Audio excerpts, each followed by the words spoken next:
The wrong auction Ethan walked through the narrow paths of the black market. The air was thick with smoke and strange smells. Alien voices shouted prices. Strange creatures sold everything: old machines, glowing stones, weapons, and more. Ethan wasn't looking for trouble. He just needed a part to fix his ship. His boots clicked against metal floors as he moved deeper into the market. He kept his hand on his credit pouch. Thieves were common here. He had heard stories, humans being tricked, robbed, or worse. But Ethan had no choice. His ship was broken, and he was stuck on this dirty space station. Suddenly, a loud voice echoed from behind a curtain. "Auction begins now. Rare item. One of a kind." Curious, Ethan stepped closer. A few aliens gathered, whispering. The curtain opened, and Ethan froze. A girl was pushed onto the small platform. She looked young, maybe early 20s by human age, but her features were clearly alien. Her skin was soft silver with a gentle glow. Her eyes were large, golden, and filled with fear. Chains hung from her thin wrists. She wore nothing but torn cloth wrapped around her. "This is no ordinary girl," the auctioneer shouted. "Trained, obedient, exotic. Starting bid, 10,000 credits." Ethan felt his stomach twist. This wasn't right. He didn't come here for this. Before he could leave, someone bumped into him hard. Ethan stumbled, and his hand hit a small button on a console beside him. The bidding console blinked. Bid confirmed. 10,000 credits. "What? No, I didn't." Ethan tried to explain, but the crowd roared in surprise. "Sold to the human," the auctioneer laughed. "Big man with big taste." The crowd cheered. The girl looked up, confused. Then she lowered her head again, trembling. Ethan grabbed the auctioneer's collar. "I didn't mean to bid. It was a mistake." The alien grinned. "No returns, human. You press the button. She's yours now. Deal is done." Before Ethan could argue more, two guards pushed the girl forward and handed Ethan a control device, a small bracelet with a button. "This keeps her from running," the guard said. "She's linked to it." The girl didn't speak. She just looked at Ethan, eyes full of fear, lips trembling, body shaking. Ethan stood frozen. People around him started clapping, laughing, whispering. Some gave him jealous looks. Others looked disgusted. He wanted to leave. He wanted to fix this. But the auction crowd was already moving on to the next item. He looked down at the alien girl. She was small, thin, and clearly terrified. Her ankles had bruises. She didn't move until he did. "I'm not your owner," Ethan said quietly. "I don't want this. Let's get out of here." He turned and started walking, not sure what else to do. She followed, barefoot and silent. Back on his ship, Ethan sat in his pilot's seat, head in his hands. What had just happened? The girl stood in the corner, still chained, watching him. She hadn't spoken a single word. Ethan looked at the control bracelet. "I should take you to the local authorities. Maybe they can free you." The girl suddenly panicked. She shook her head fast and dropped to her knees, clutching his leg. Hey, it's okay," Ethan said, surprised. She whispered something in a language he didn't understand. Her voice was soft and broken. Ethan knelt down and looked into her eyes. "I'm not going to hurt you." She didn't let go of his leg. She was shaking badly now. "I don't want a slave," he said. "I want to help." She looked at him, confused, then slowly reached out and touched his chest, where his heart was beating. Her hand was cold. "Safe?" she whispered, the first word she spoke in English. Ethan nodded. "Yes. Safe." Tears filled her golden eyes. Her body relaxed just a little. She didn't move from the floor, but for the first time, her hands stopped, shaking. Ethan knew one thing for sure. He couldn't return her. Not after this. Not after seeing that fear in her eyes. He didn't understand who she was, where she came from, or why she was being sold like that. But he had just accidentally become her only hope, and something deep in his heart told him he wouldn't let her go. She won't let go. Ethan tried everything. He told her to rest. She didn't move from the floor. He told her she was free now. She still followed him like a shadow. When he walked, she walked behind. When he sat, she sat on the floor beside his feet.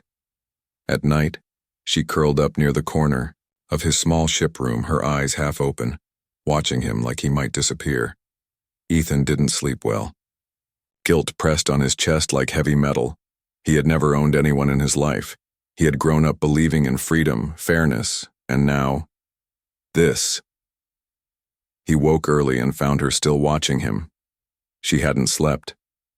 Or maybe she didn't trust sleep. "I'm going to the station authorities today," he said. "They'll know what to do." Her eyes widened. She quickly crawled toward him and grabbed his leg. "Wait, hey!" Ethan pulled back.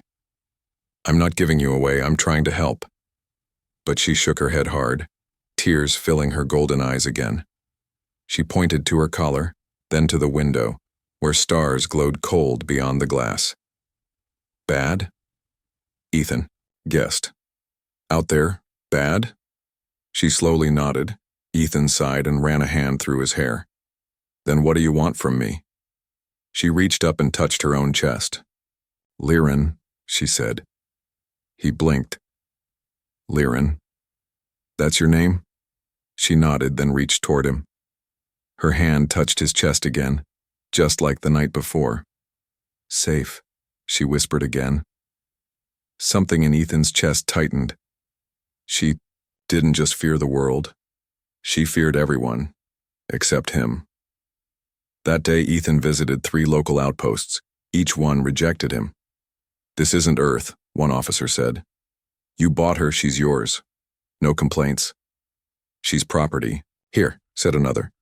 "Return her if you don't want her, or sell her again." Ethan clenched his fists. "She's not a thing."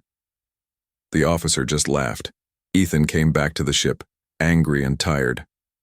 Liren met him at the door like a waiting dog. She tilted her head, studying his face.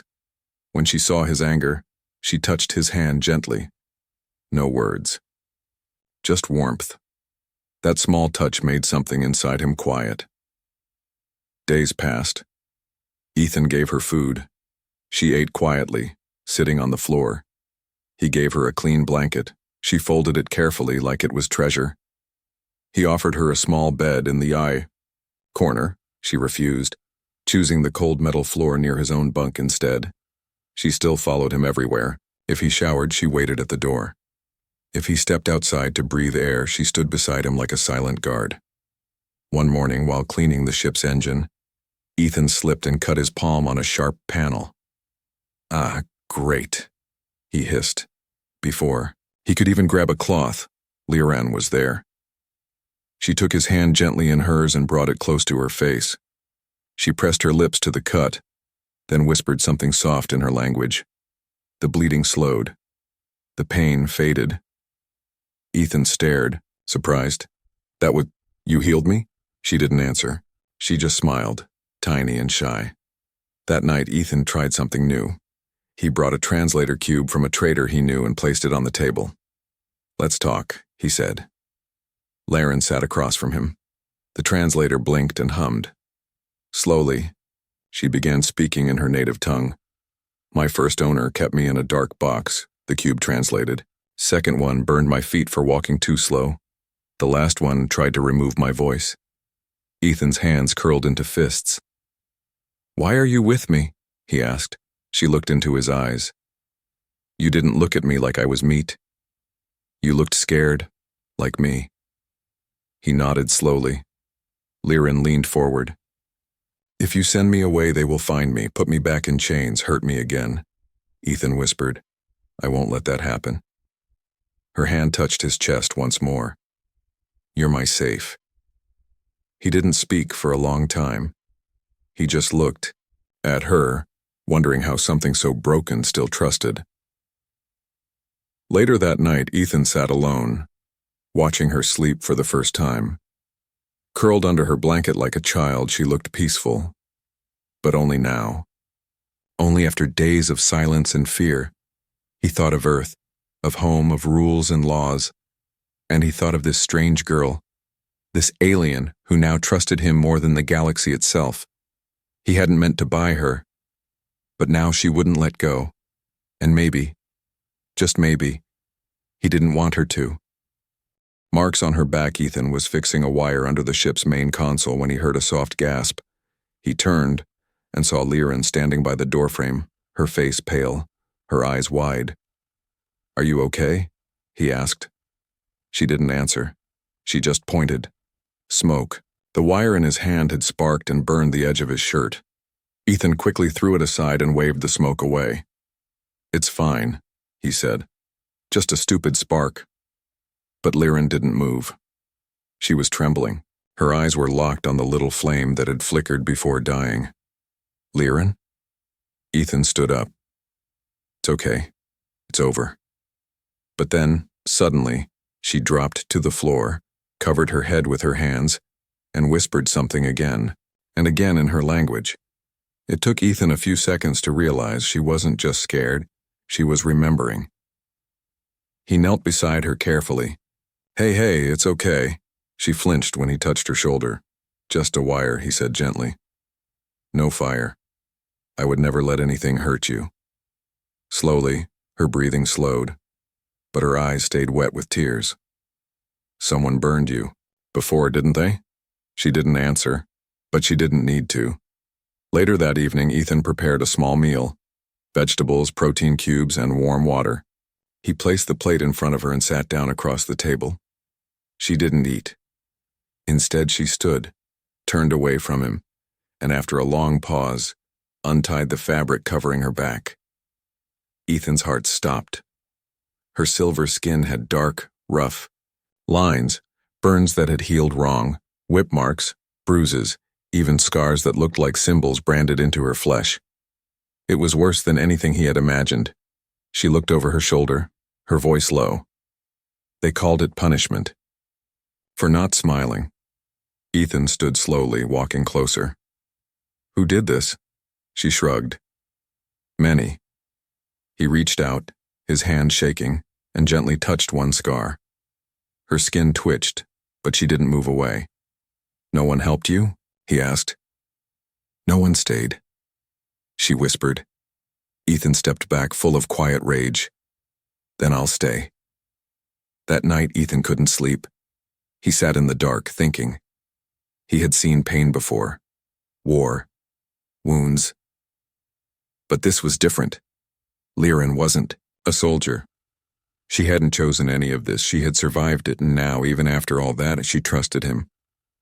He didn't understand why, but he couldn't ignore it anymore.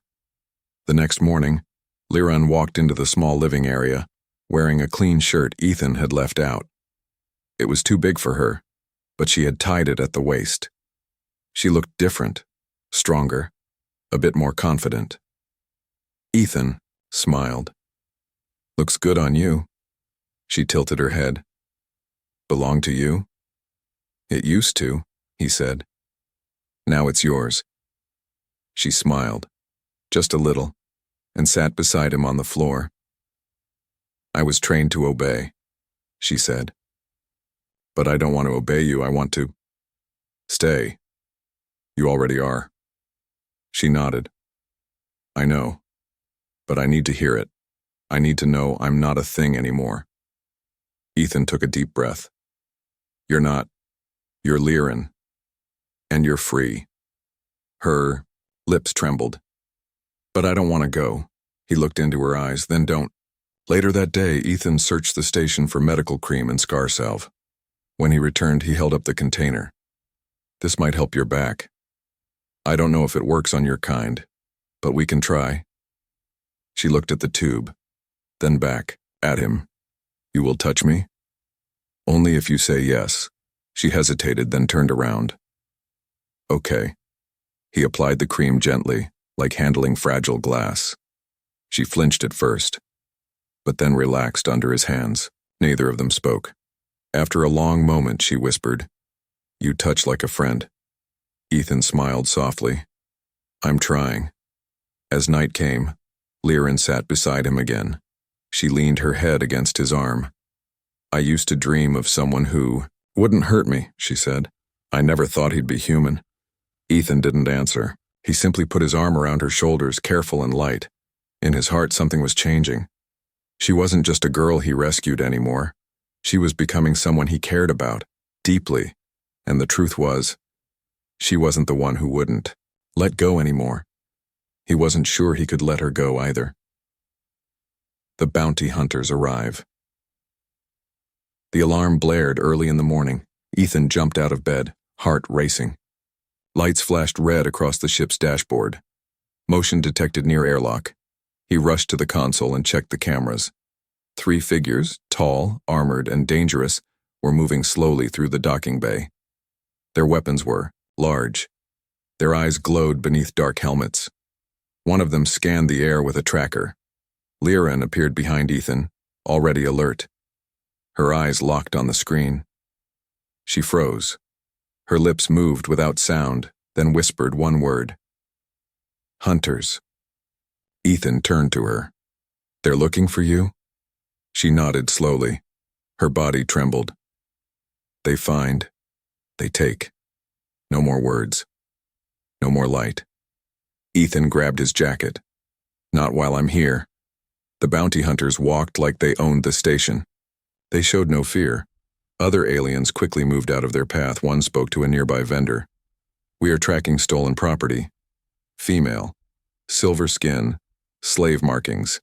Ethan heard it through the station's open comms channel. He looked at Liren, who sat crouched behind the cargo crates in his ship's storage room. Her hands clutched the small blanket he'd given her. We need to hide you better, Ethan said. If they board the ship, they'll find you. I can fight, she said softly. He shook his head. Not alone. She looked down. Then I die. No, Ethan said firmly. No one dies. Not today. 10 minutes later, the ship shook. A message flashed across the control panel. Unauthorized scan initiated. Dock security override breached. Ethan cursed under his breath. They were already inside the hangar. He could hear heavy boots outside. He whispered into the comms. Liren, stay quiet, don't move. I trust you, she whispered back. The ramp hissed open. 3 bounty hunters stepped inside. Their leader had a tattoo on his metal jaw. 3 red stars, the mark of a high-level slaver. Ethan stood near the engine, trying to look casual. Can I help you? Human, the lead hunter said, scanning him up and down. We received a tip. You recently purchased a product at auction. You failed to register it. Ethan crossed his arms. I bought engine parts. Funny, the second hunter said, scanning the ship. Because your ID shows a 10,000 credit purchase from Lot 47. That's not a part. That's a person. Must be an error, Ethan lied. I didn't keep anything. The third hunter's scanner blinked red. Organic heat signature. Cargo hold. Ethan moved fast. He slammed his fist into the emergency override, locking all inner doors. Loud clangs echoed as steel barriers dropped. The bounty hunters raised their weapons. What is this? Barked the leader. Ethan raised his hands. You're not taking her. She is property, one growled. We own her rights. She's not a thing, Ethan shouted. She's a person. She has a name, Liren, and I will not give her back to monsters. The leader raised a plasma pistol. Ethan stared him down. But before anything could happen, a piercing sound rang through the air, followed by thick, choking smoke. The storage door burst open. Liren stood in the middle of the hallway, holding a stolen flash grenade in her hand. Her eyes blazed with fire. The smoke covered her body like a mist. Her voice came out strong. You will not chain me again. The hunters turned, but it was too late. She moved fast, faster than Ethan had ever seen. She leapt, kicked the second hunter in the face, then spun low and knocked down the scanner from the third. The leader fired, but she vanished into the smoke. Ethan jumped in to help, grabbing a metal bar and smashing the nearest helmet. In minutes, 2 hunters were unconscious and the third crawled toward the exit. Liren stood tall, chest heaving. Her chain bracelet was broken, snapped during the fight. The bounty hunters scrambled away, shouting into their comms. Ethan caught his breath. Where did you learn to fight like that? Liren looked at him with steady eyes. From pain, from need, and from you. He blinked. Me? You made me believe I was not a thing. You made me want to live. After the ship was sealed and they were alone again, Ethan turned to her. They'll come back, he said. Next time with more. Then we run, she said. To where? She stepped closer. To anywhere, as long as you don't leave me. Ethan looked into her golden eyes. I'm not going anywhere, Liren. And neither was she. Not anymore. Her real name. The stars blurred as Ethan's ship jumped to light speed. Behind them, the bounty hunters were left chasing shadows. Ethan leaned back in the pilot seat, exhausted but alive. Beside him, Liren sat quietly, staring at the screen. Her silver skin had bruises. Her hair was messy, but there was a calm in her face now, like she had finally exhaled after holding her breath for too long. They didn't speak for several minutes. Then Liren whispered, I need to tell you something. Ethan glanced at her. What is it? She looked down at her hands. My name is not really Liren. He sat up straighter. It's not? She shook her head. Liren was the name the slavers gave me. It means property in their language. Ethan's heart sank. Then what's your real name? She was silent for a long time. Then she whispered, Sarai. The word was soft, almost sacred. Sarai, Ethan repeated gently. That's beautiful. Tears formed in her eyes. No one has said it in years, not even me. He placed a hand over hers, then say it now out loud. She closed her eyes and spoke clearly. My name is Sarai. The moment felt like magic, like something broken inside her had just healed. A little. Later that night, Sarai stood in the ship's small mirror, brushing her hair with a comb Ethan had found for her. She wore one of his old shirts and a soft scarf around her shoulders. She didn't look like a slave anymore. She looked like a person again. Ethan watched her from the hallway, quietly. He didn't want to disturb her, but he couldn't stop staring. This girl, this brave soul, had survived things no one should, and yet here she was and still standing, still fighting. She turned and saw him. You're staring, she said softly. Sorry, he said. Just trying to believe all of this is real. She smiled a little. It is. He stepped closer. Sarai, why didn't you tell me your name before? She looked down. Because I didn't know if you were real. What do you mean? She took a deep breath.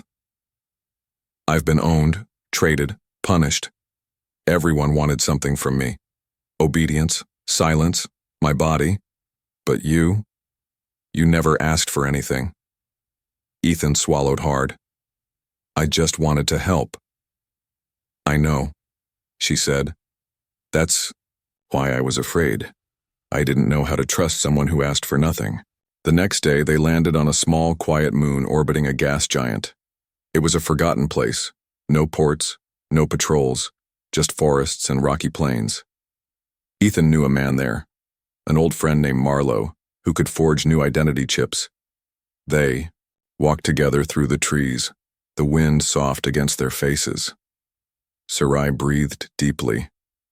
It smells clean. You've never seen trees before? Ethan asked. She smiled. Not like this. I thought green was just a color in stories. He watched her run her hand along a leaf. She moved slowly, like the world might vanish if she touched it too fast. Marlowe's home was an old bunker built into a hill. He was a thick, bearded man, with cybernetic eyes and a laugh like thunder. When he saw Sarai, he stopped laughing. This the girl? He asked Ethan. She needs a real name, a real ID, and a clean record, Ethan said. Can you do it? Marlowe nodded. I can, but it's not cheap. Ethan dropped a small pouch of credits on the table. This enough? Marlowe counted the stack, then looked at Sarai. Who are you, really? Sarai stood tall. My name is Sarai. I am not a slave. I am not property. I am free. Marlowe smiled. That's all I needed to hear. By nightfall, Sarai had a new ID chip in her wrist, a real one, with her name on it. No chains, no numbers, no collar. Just Sarai. Back on the ship, Ethan sat in the co-pilot chair. Sarai brought him a warm drink and sat beside him. You changed everything, she said. No, he replied. You changed yourself. I just stood beside you. She looked out at the stars. They used to scare me. Now they feel open, like I can go anywhere. You can. She turned to him. I want to stay. Ethan met her eyes. You don't owe me anything. I know, she said. But I want to stay with you. Not because I'm afraid, because you make me feel like me. Not a slave, not a survivor. Just Sarai. He smiled, gently. And Sarai, he said, is someone I'm honored to stand beside. The escape plan, the stars above the quiet moon sparkled peacefully, but peace never lasted long in Ethan's life, not anymore. The message came at midnight. It was short, choppy, hidden in a low-level data signal. Tracking active. Black market wants her back. New bounty issued. High value, dead or alive. Ethan's fingers clenched around the edge of the console. They had found them. Again. In the dark room behind him, Sarai was asleep on the small couch. A blanket covered her shoulders. She looked calm, finally safe, finally human again. Ethan turned, off the screen. She didn't need to see that message, not yet. The next morning, he made her favorite tea. She smiled as she drank it. You're being extra kind today, she said. I'm always kind, he replied, trying to smile too. But Sarai's golden eyes studied him. You're hiding something. Ethan looked away. They raised the bounty. Someone reported us. She was quiet for a moment. Then she said, Then we run again. Ethan sighed. It's not that simple. The bounty is open. That means anyone. Hunters, pirates, slavers, anyone can try to take you. Then we need a plan. They locked themselves inside the ship's command room. Maps flickered on the screen. Distant colonies, trade hubs, mining fields, all possibilities. But none of them were safe. Sarai pointed at a human-controlled planet near the edge of Sector 9. This one. Earth-backed, anti-slavery laws. Real protection. Ethan frowned. It's far. We'll need new IDs, fresh travel logs, and a clean ship signature. They scan everything. Sarai stepped closer. Then let's make it happen. I'm done hiding. Let's escape, not just run. They visited Marlowe again. This time, Ethan traded almost everything he had. Tools, weapons, backup drives. In return, Marlowe gave them what they needed. A new transponder chip for the ship, a fake cargo manifest, showing food supplies. 2 matching ID logs, Ethan and Sarai Wolf, crewmates, as Marlowe handed over the chip. He looked at Sarai. You're not the same girl I saw before, he said. Sarai held her chin high. I'm not. That night, they loaded the ship quietly. Ethan checked every system twice. Sarai packed only 1 bag. Inside it, her new ID, the scarf Ethan gave her, and a small photo they took together. Her idea. When they were ready to launch, Sarai stood in the hallway, holding the old control bracelet, the one the slavers gave Ethan to keep her bound. What should we do with this? She asked. Ethan took it, looked at it for a moment, then walked outside. He threw it into the forest. It landed in the mud and vanished forever. Sarai smiled, but just as they were about to take off, the radar beeped. 3 ships, Ethan said quickly. Closing fast. Sarai's voice was calm. Do they know it's us? They will in 60 seconds if we don't get into the jump gate. Ethan slammed his hand on the controls. The ship lifted, engines roared, trees bent under the pressure. The stars above seemed to scream. Hold on, he shouted. Sarai grabbed the edge of the seat as the ship spun into the sky. Behind them, the bounty ships gave chase. Target lock in 20 seconds, the system warned. Ethan hit the jump coordinates. Come on. Come on. A loud alarm rang. They're locking missiles. Sarai shouted. Ethan glanced at her. Do you trust me? She smiled. Always. He pulled a switch labeled Stealth Echo Decoy. The ship dropped a pulse wave of fake signals into the air. For a few seconds, everything blinked white. And in that brief silence, they jumped. Stars bent around them. The world vanished. The ship leapt across systems like a ghost. They were gone. When the light faded and the calm returned, Sarai opened her eyes. They were alone in space. She looked at Ethan, heart still racing. We made it? He nodded, breathless. They'll chase us, but we've got time now. She reached for his hand. We're not running anymore. We're moving forward. He squeezed her hand. To your freedom. She corrected him gently. Our freedom. Outside the window, the safe planet was still far away, but it was there, waiting. And for the first time in a long time, so was hope. You're mine too now. The human-controlled planet shimmered below them, wrapped in thick white clouds and blue oceans. It was peaceful, normal, safe. Ethan sat in the pilot chair, staring at the screen. We're here, he whispered. Beside him, Sarai stood silently. Her fingers trembled, not from fear but from disbelief. She had never seen a place like this. A planet without chains, a sky without screams. She turned to Ethan. They won't take me again, right? Never, he said.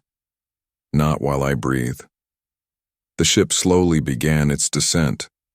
The docking port was clean and heavily guarded. Human soldiers scanned every ship carefully. Ethan stepped forward, presenting their new documents. The officer glanced at them, then looked at Sarai. First time on New Terra? Sarai nodded slowly. Yes. The officer smiled. Welcome. No slavers allowed here. Those words hit Sarai like a soft wave. She almost collapsed. But Ethan gently held her arm. They had made it. For real this time. Their new home was small, but warm. A cabin near a quiet lake surrounded by trees. No walls, no watchers, no alarms. Just wind, water, and the sound of peace. Sarai walked barefoot through the grass.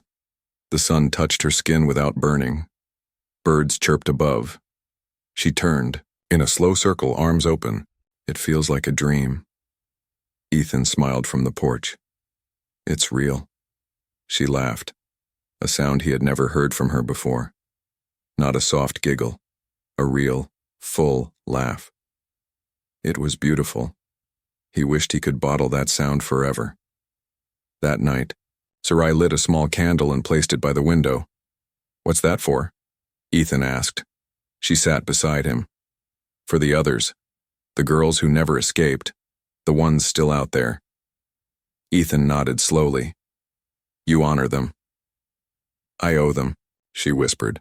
But I also owe you. He shook his head. You don't owe me anything, Sarai. She looked into his eyes. Yes, I do. You didn't just save me. You gave me a name again. You gave me a voice. You gave me me. Ethan reached over and held her hand. I didn't expect any of this, he said softly. I only wanted to help, but now, I can't imagine life without you. Sarai leaned her head against his shoulder.